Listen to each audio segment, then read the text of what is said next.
Hello Commanders, I'm Outlandish Pixel, and today I've decided to try out another ship build. I've gone for the Federal gunship this time, and there's a few different variations I'm going to try out.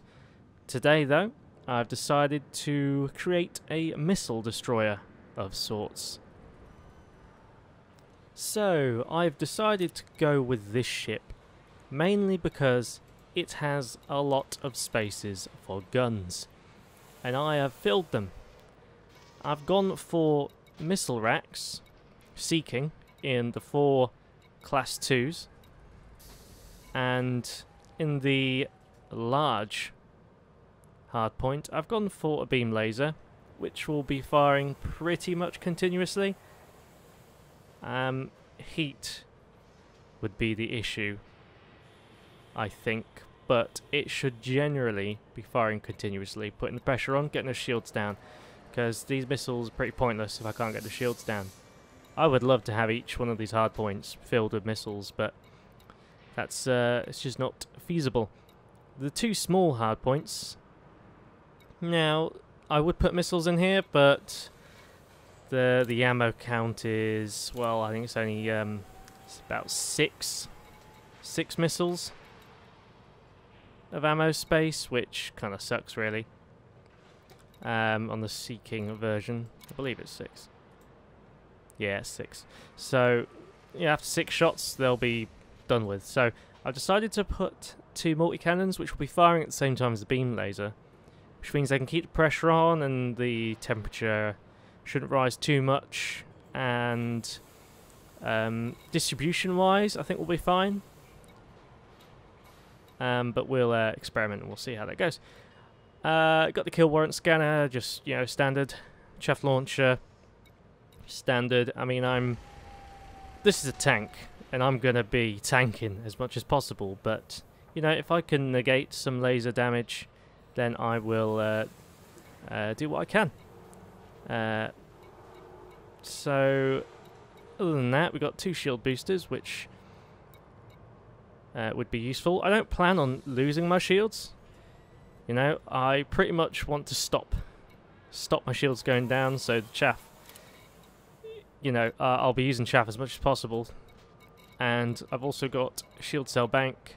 It's all A-rated where possible. This particular station doesn't have an A6, so, well, never mind, I'll go with a B6 for now. Yeah, I need to keep my shields up. However, like I said, this is a tank. I've got a lot of armor. If shields go down, then I'm not too worried, and I think it might be best to keep the pressure on rather than run away in this. We will see. We've got a bit of extra armor, largest shield possible, and interdictor and fuel scoop. Now, depending on what I'm doing, I might get rid of the fuel scoop. If I'm in a system for a long time, I'll probably sell it and just whack something else in there just to make it a bit more useful. Possibly a little bit of armor. We'll see. We'll see. But for now, as kind of like the base loadout, I'm going to include that there. Yeah, like I said, A rated where possible. Thrusters, we've gone for E because power-wise, this involves a bit of micromanagement, and we're teetering on the edge, basically, when it comes to power. So I've had to, after doing the maths, well, letting the website do the maths for me, I've brought this down to E. So it shouldn't matter too much. We're a lumbering heavy tank. I'm not too bothered about our thrusters. So, power management.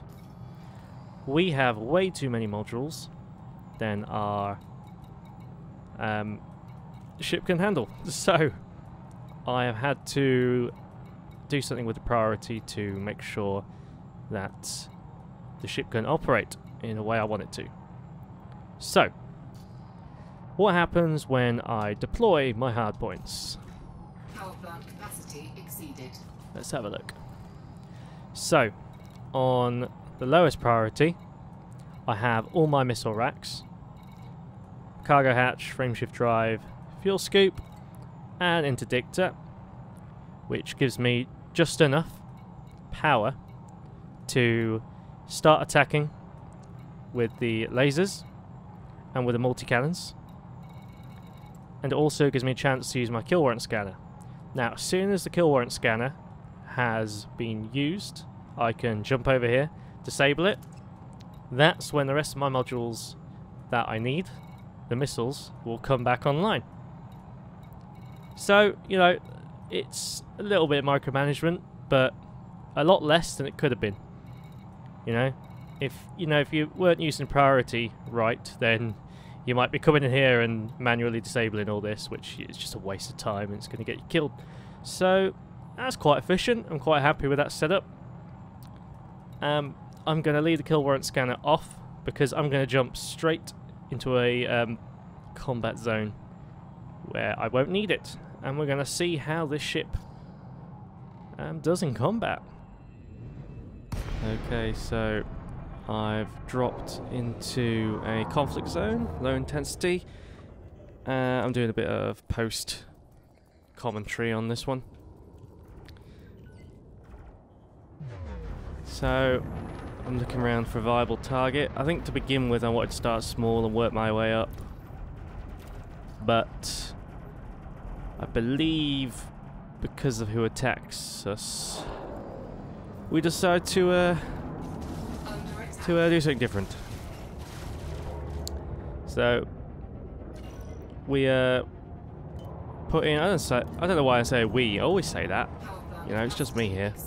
It's not like I have another crew member of my ship, but I tend to put pips into systems and weapons, and then yeah, just a little bit in engines, and then obviously on the fly I'm changing things in order to turn faster when I need to.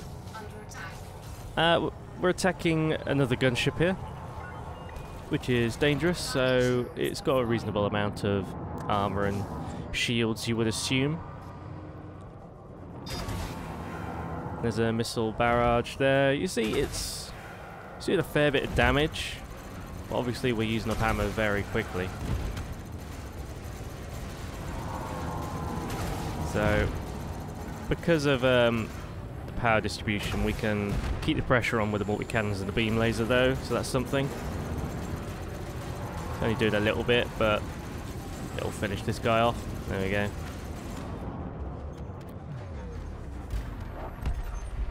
So it's not the most... I mean, it's efficient when it comes to killing, I suppose.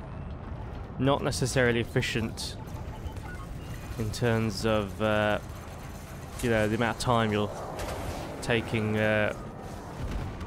rearming and so forth. But because I got all pips into systems, I can pretty much tank this. There's times in this battle where there's a few ships on me and I just ignore them and it's fine,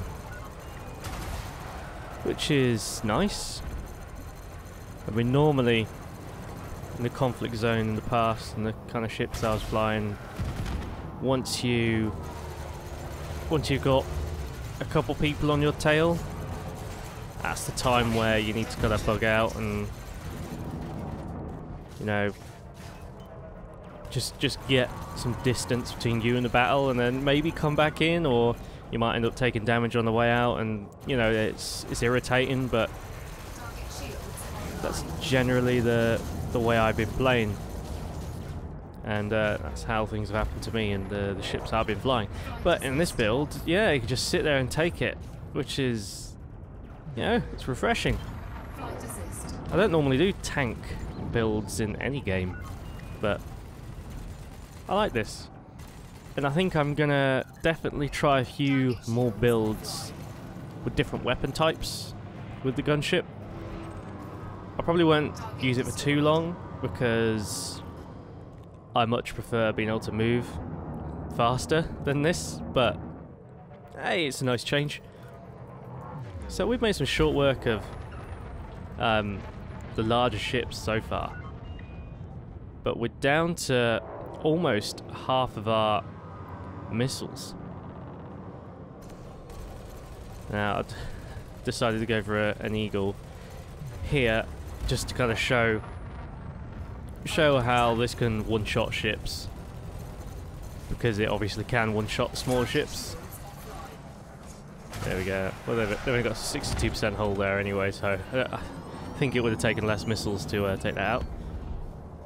And now we've got an elite vulture, which I had to take on because I couldn't not.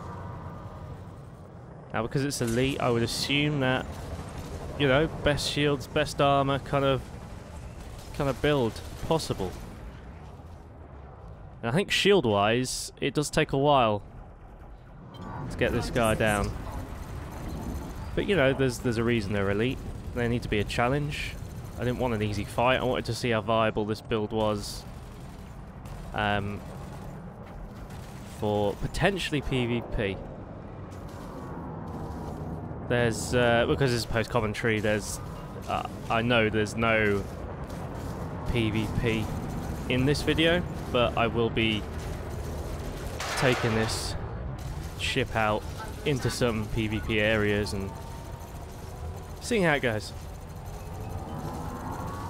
So yeah, almost got the shields down on this vulture. They might pop another... Ooh, almost hit it. They might pop another shield cell.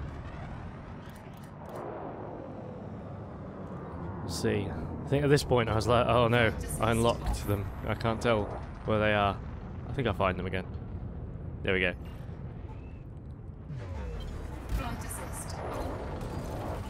So, yeah, there we go. Got their shields down. Now time to get some missiles out. So, it did a fair chunk of damage. Taking their hull down pretty quickly. And yeah, it might not be efficient ammo-wise, but if you think about this in a PvP scenario where you would go all out on one fight, basically. Any kind of 1v1 kind of scenario, an assassination mission as well, if you like, then the amount of damage you can do once the shield's down is enough to make a player run, for sure. You know, if an elite player's there in their vulture, they're really cocky. You take their shields down, and the first kind of instinct is to run when your shield's down, generally. Not necessarily in my build though. I would definitely, well, I'd have to judge it by the scenario, but I would definitely consider facing my enemy as opposed to running once my shields are down, just because I've got so much armor. And if I run, then it just gives them easy shots at me, basically. But yeah, in a PvP scenario, once the shield's down and I fire off all those missiles, it's gonna get pretty scary for them quickly. So I think this is quite a viable build. The main problem, which I think this Anaconda will demonstrate for me, is point defense. Well, the best way to get around point defense is to either find the side of a ship that the point defense is not on, or I believe these get shot down now. Oh, I missed it. Here we go. Here I am checking. I've got the 3-point defense at least there.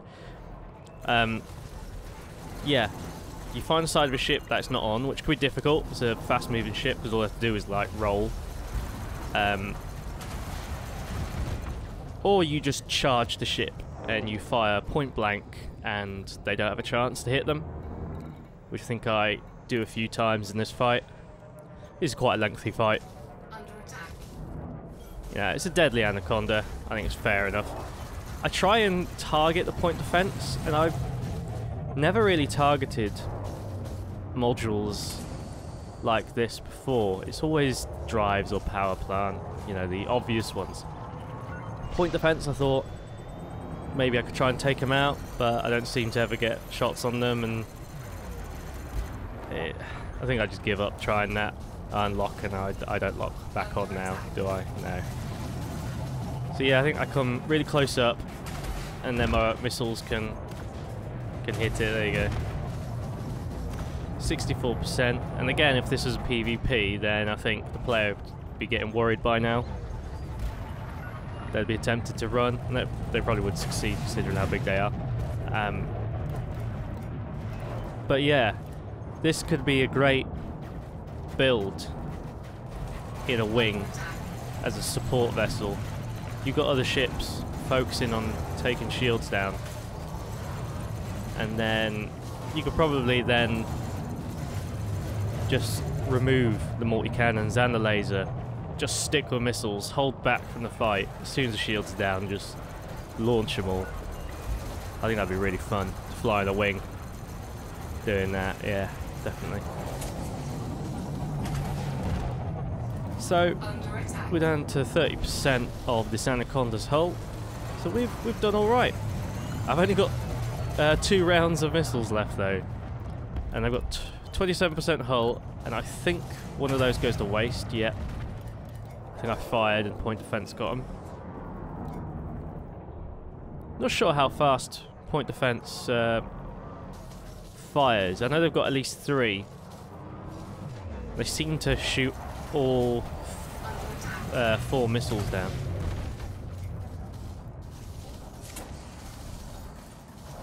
Yeah, shields are offline here, and I think I just go with it.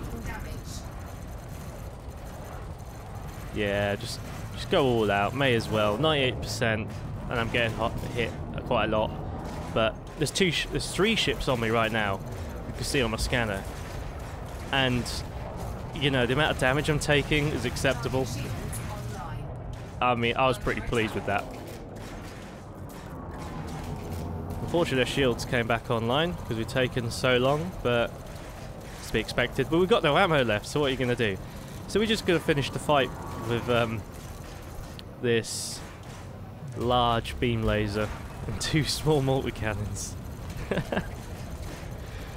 But hey, I wasn't going to give up. I wasn't going to run after I'd wasted all that ammo on it. Well, not wasted. I wouldn't call it a waste. So it'll take us some time, and I could turn around and take out the other guys, but then I feel like I may as well have just given up on the Anaconda. There we go. So very slowly, the hull counts down. Very slowly. But we'll get there.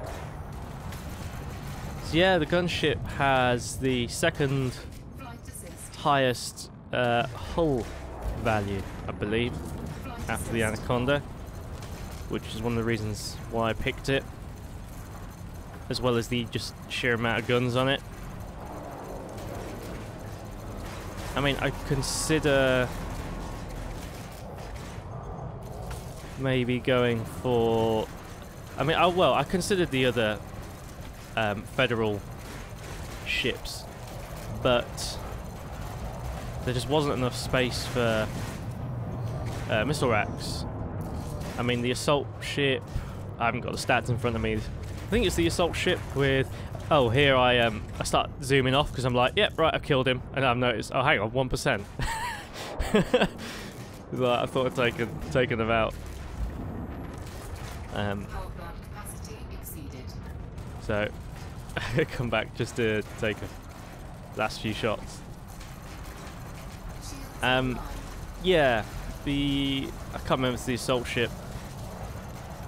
Assault ship has 2 large, 2 medium, I think. So, and because there's no, the missile racks only go up to medium. So that was, you know, a big part of why I picked this particular build, just so it could be efficient hardpoint wise. So yeah, just for a bit of fun, I decided to take the ship out to a res and use some torpedoes instead. So you can see my heat went up quite a lot, but I take this dangerous Python and do quite a bit of damage to it. Which is nice. It's definitely a PvP scenario. It'd be a bit hit and miss in case they had some way of countermeasuring it, but torpedo pylons would be a scary sight. 4 of them. fired at once would be a scary sight for a player, I'm sure. And just going to fire off the rest of my torpedoes here against this Master Fer-de-Lance. And at this point I thought, oh, I took too long, it's going to boost away. They're not going to hit, they're not going to hit. 8% of its hull left, not going to hit. Oh, what a shame, I've wasted those. Oh, hang on. Hey. That is satisfying, to say the least. Target destroyed. Okay, so thanks for watching. I will be back at some point with another ship build. See you in the black.